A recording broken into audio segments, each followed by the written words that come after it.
Get into it. Soul Not For Sale podcast. Coach Colin here. Peter Thiel. This is a very interesting podcast between Peter and Joe Rogan. Now, what I usually do is I go straight to the comment section, right? So I go to the comment section to check it out. And the first thing I see is like, tell me you're a CIA guy without telling me you're a CIA guy. I trust this guy less than I trust Mike Baker. I saw comments like that, and I'm like, I don't know much about Peter Thiel, but I do know a little bit off of some research that my wife and I had to do for a certain video, and I'll go over that after the clips that I'm going to show you. But I just noticed throughout this interview, this gentleman kept playing down various things. He played down the possibility of something like MK Ultra ever going on again. Then he played down Jeffrey Epstein. Then he played down Trump's attempted assassination and who may have been involved or responsible. It was very, I don't know about this guy. So I'm going to show you these clips that I'm talking about. Then I'm going to show you one clip that I just found. And I'm going to explain to you where I first heard his name in some research that my wife and I were doing. But let's start off with this. Should be considered. I mean, this Crooks kid that did this, that shot at the president, how? What happened? I want to know what happened. Man, I probably veer in the direction that there were, on the sort of conspiracy theory of history, I veer in the direction that there was a lot of crazy stuff like this that was going on in the U.S. first half of the 20th century, overdrive 1940s. You had the Manhattan Project. There's this giant secret project, 1950s, 1960s, and then somehow the last 50 years, I think I'm not sure disturbing, but the perspective I have is these institutions are less functional. I don't think the CIA is doing anything quite like MK Ultra anymore. Why do you think that?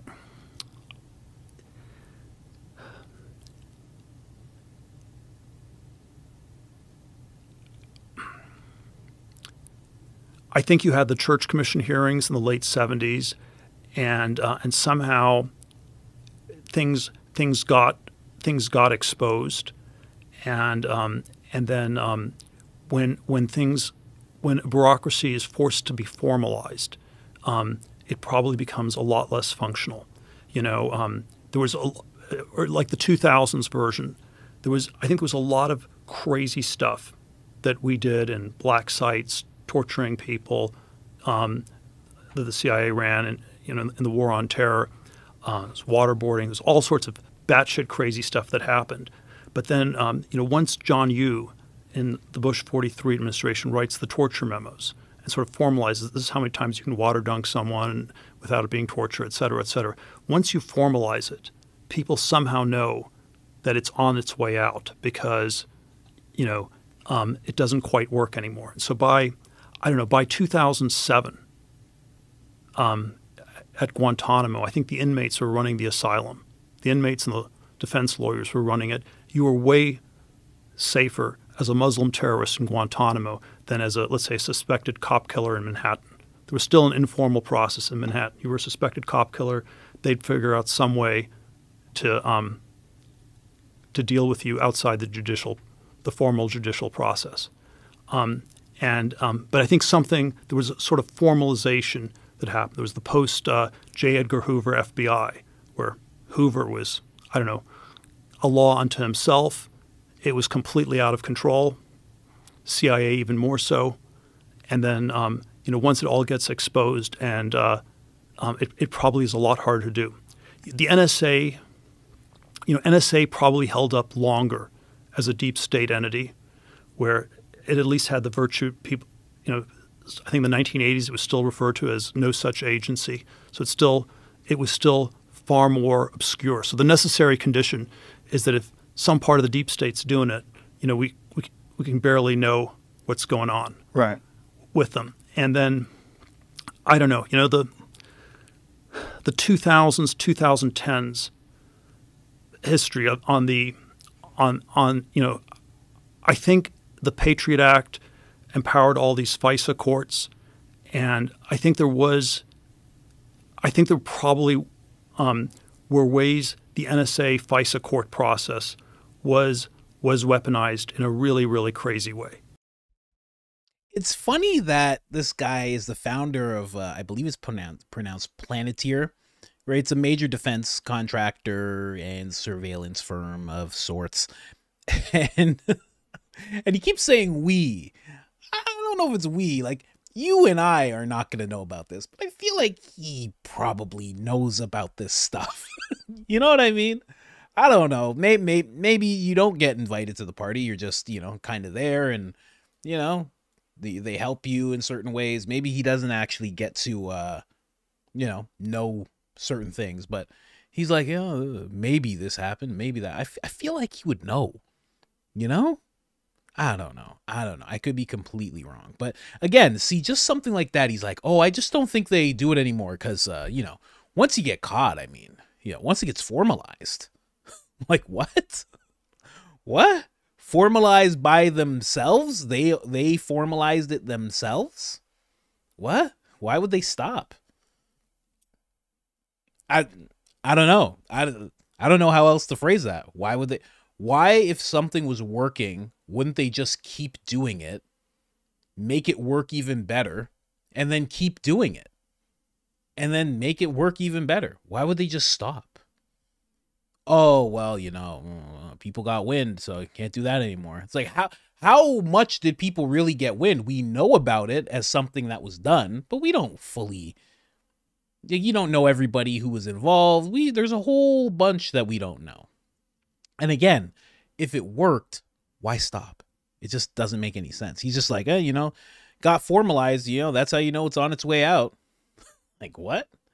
Listen, if I made that type of controlling device, we'll just call it, I'm not stopping. As long as I'm alive. Oh, Colin, people got wind of it. It's formalized now, so I'd be like, bro, are you crazy? Bring the patients in. What are you talking about?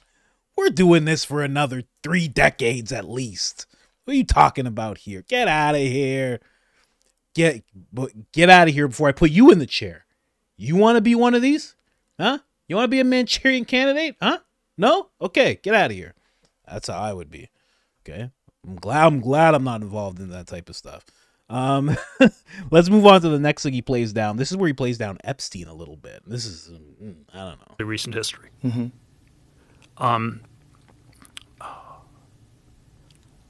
I don't know. They're all the Jeffrey Epstein conspiracy theories, which I'm probably too fascinated by, because it felt like there was some crazy stuff going on that they were able to cover up. And still are. But then, man, doesn't it, the fact that we're still talking about Jeffrey Epstein tell us how hard it is to come up with anything else? No, because there's no answers for the Jeffrey Epstein thing. There's been no consequences other than Ghislaine Maxwell going to jail and Jeffrey Epstein allegedly committing suicide, which I don't think he did. Mm-hmm. Other than that, what are the consequences? They were able to pull off this thing. Some sort of operation. Who knows who was behind it? Who knows what was the motivation? But it clearly has something to do with compromising people, which is an age-old strategy for getting people to do what you want them to do. You have things on them, you use those things as leverage, and then next thing you know, you've got people saying things that you want them to say, and it moves policy, changes things, you get things done. That they did that. Yes. And and we know they did that, and yet no one is asking for the tapes. No one's asking for the client list. We're in the dark still. And probably, I don't know, man. I spent too much time thinking about all the Epstein variants. It probably the sex stuff is overdone and everything else is underdone. It's like a limited hangout. We get to talk about the crazy underage sex, and and not about all the other questions. It's like when Alex Acosta testified for labor secretary, and he was the DA who'd prosecuted Epstein in 08, 09, and got him sort of the very light 13-month or whatever sentence. And it was a South Florida DA or whatever he was. And Acosta was asked, why did he get off so easily? And under congressional testimony, when he was up for labor secretary 2017, it was he belonged to intelligence. That's yeah. And then and so it's the question isn't about the sex with the underage women. The question is really about why was he so protected? And then I went down all these rabbit holes. Was he working for the Israelis or the Mossad or all this sort of stuff? And I've come to think that was very secondary. It was obviously it was just the U.S. If you're working for Israel, you don't get protected. We had Jonathan Pollard. He went to jail for 25 years or whatever. But unrelated, right? Understood. But this is one particular operation. It was if it was an intelligence operation, the question we should be asking is what part of the U.S. intelligence system was he working for? Was he working for But don't you think that's an effective strategy for controlling politicians? It's very. First of all, he's like, I went down all these rabbit holes. Like he was like on YouTube. Like, bro, can't you just go to your company and be like, I need all the information on XYZ? And then some guys is like, here you go. Here's emails, here's pictures, here's this, here's that. Like, what are you talking? Like, it just seems so odd that he's just completely in the dark on these things. He's just like us. He just has to, I don't know. I just been wondering. Bro, can't you just go to somebody who backs you or who helps with this company or whoever's behind this company that financiers this whole thing? Can't you just turn to them and be like, hey, I need to know something? Doesn't he like have connection to the U.S. government? Can't he just be like, hey guys, I want to know a thing, please? I made the company. I'm the guy who made the company. Tell him to come out. I just want to know. Oh my gosh, Jeffrey, it's you. Oh, okay. That answered all my questions. Why? Like what? This seems so weird. It seems so odd. He's like, this. And here's the thing. Here's why I say he steers this in an odd direction, because he's saying the actual acts that were committed by the clientele, that's secondary. The real thing is, why was he so protected? I think both are kind of valid. And also, if he's gone, if Jeff is gone, well then the real thing to focus on, the primary thing, would be the acts and who committed the acts. Doesn't that make sense? He's like kind of veering that away. He's like, that's kind of overdone. But let's know why the guy who's passed away, let's know what was going on with him. I don't know. I think both are valid, but I don't know. I found that very, very interesting. I find this whole conversation very interesting because if this was an interrogation, listening to Peter talk, you're like, oh, you're guilty. You're guilty and you're lying to me. Like right away, you'd be like, oh, you're not telling the truth. You're not telling, sir, you're sweating uncontrollably and you haven't stopped stuttering. Sir, you're not telling me the truth. He'd be like, no. The thing about truth is, hold on. Just if you just give me a second, I'd be like, buddy, no, I'm not listening anymore. You're lying. You're making things up now. Okay. I want to know what's going on with you. It's very interesting stuff here. I'm pulling up the next clip right now. Let me know what you guys think about this guy. I don't know. A lot of people don't trust him. Here's the thing with these huge billionaire types that make a huge company like this, that might have access to all sorts of data. I don't know. Listen, if it was me, here's what I would do. If I was in something like this, I'd be like, I don't want to know anything. I make the company. I handle the operations of the company. I'm a founder. Maybe I'm a chairman on a board. That's it. I don't want to know the dark side of this. I don't want to know what everybody's using it for. I want to be a billionaire. Okay. And that's it. Please and thank you. I don't know. maybe that's what he did, but you have to think, like, I mean, Elon Musk bought Twitter and then had access to every piece of information sent between every single employee and where they sent emails to whatever agency. He just had all of that right away, and he was the new owner, right? If you founded a company, you have access to all of that and more, I would think. So it's very, very telling stuff. But this is the part where he kind of plays down. Oh, and also he's just like, you know, it had to be the U.S. He just kind of pushed Israel aside, which I don't know. It's just because of how he seems. When I see him pushing aside that nation and just saying it was obviously them, I don't know. Was it obvious? It's not truly obvious what organization or nation was connected to Epstein, and if it was just one. It's not really obvious unless you're him and you just have all the information. Maybe it is obvious. He's like, it's pretty obvious once you read the documents and you read the emails between Jeffrey Epstein and all of these people. Anyway, let's get into this last clip. Oh, I got it muted. Hold on. Look at all that stuff. This mirrors what happened with this Crooks kid. This Crooks kid, somehow or another, gets to the top of the roof, is spotted by these people. They know he's there. They know he has a rifle. They see him walking around the crime scene half an hour before with a rangefinder. The whole thing is bananas. And then they go to his house after he's killed. It's completely scrubbed. There's no silverware there. They know that there's ad data that shows that a phone that's coming from the FBI offices in D.C. had visited him on multiple occasions because they tracked ad data. And if he shot Trump and Trump got murdered and then they shot him, it would be the Kennedy assassination all over again. Everybody would go, what the fuck happened? What happened? What was the motivation? What was he on any drugs? What's the toxicology report? How did he get up there? Who knew he was up there? How did they not shoot him quicker? Like, what the fuck? How was he able to get off 3 shots? What happened? And look, I think there's like a slightly less crazy version that might still be true, which is just that people in the Secret Service, in the Biden administration, don't like Trump, and they didn't have full intention to kill him, but it's just they didn't protect him. We're just we're going to understaff it.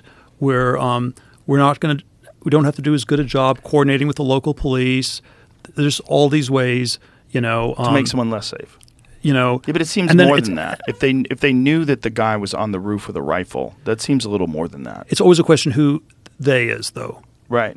Well, if I'm a sniper and people in the audience, there were people there telling it to people. Right, but I think the authorities knew this guy was on the roof before as well.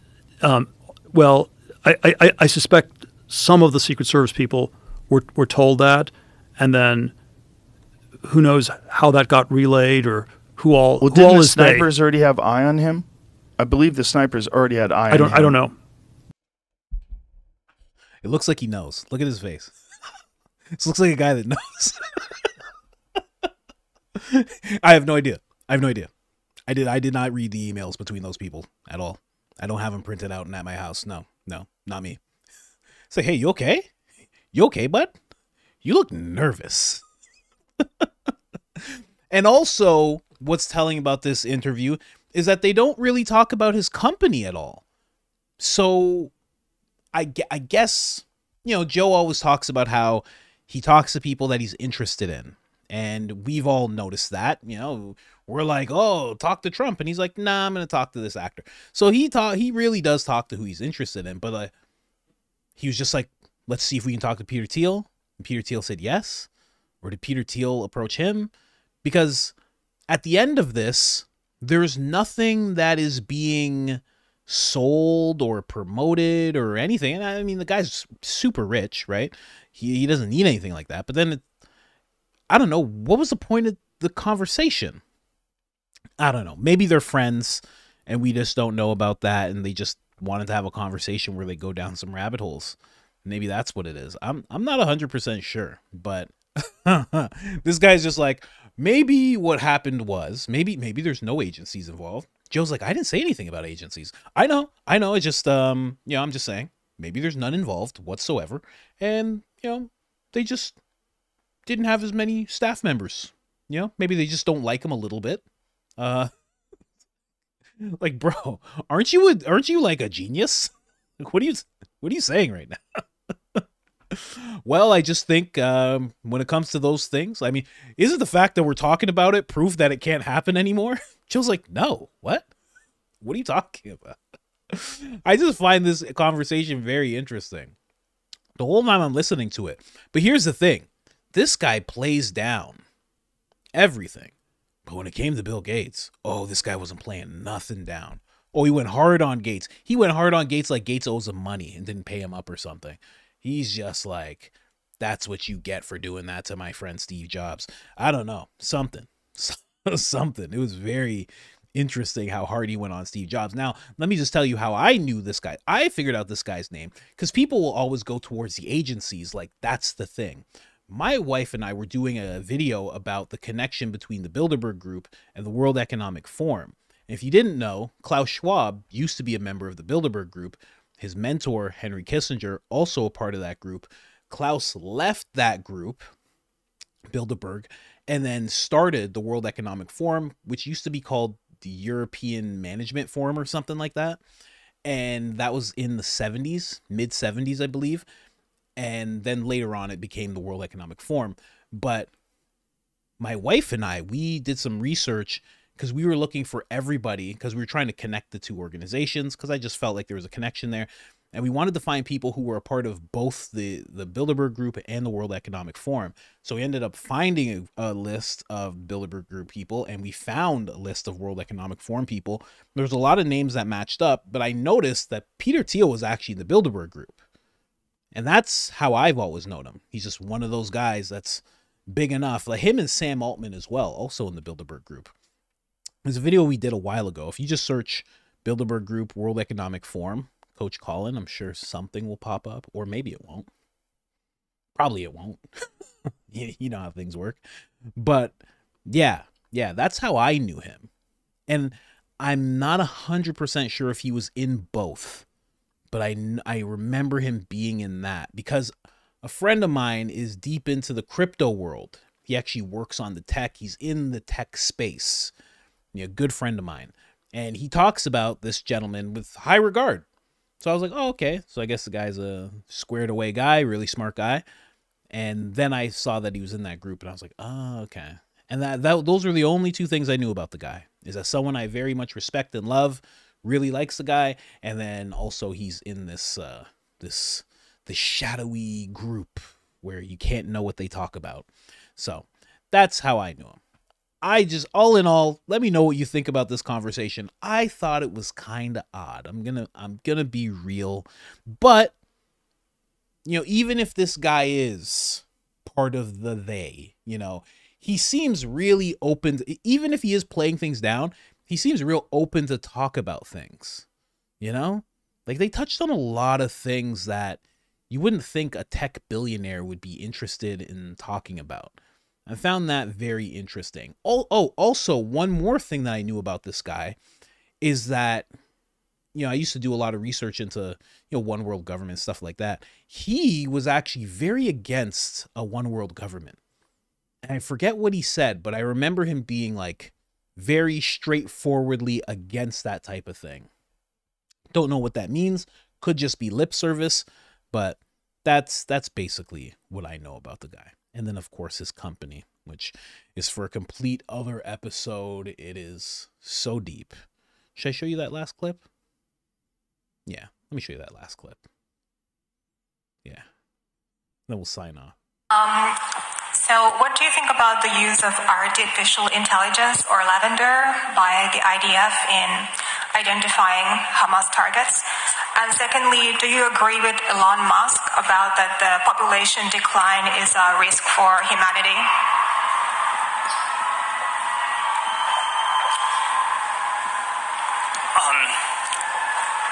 Look, I'm not.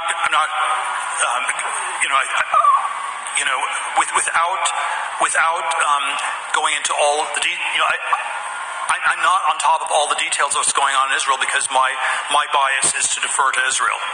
It's not for us to second guess everything, and I believe that broadly the IDF gets to decide what it wants to do, and that they're broadly in the right, and that's sort of the perspective I come back to. And if I fall into the trap of arguing you on every detailed point, I would actually be conceding the broader issue that the Middle East should be micromanaged from Cambridge, and I think that's just simply absurd.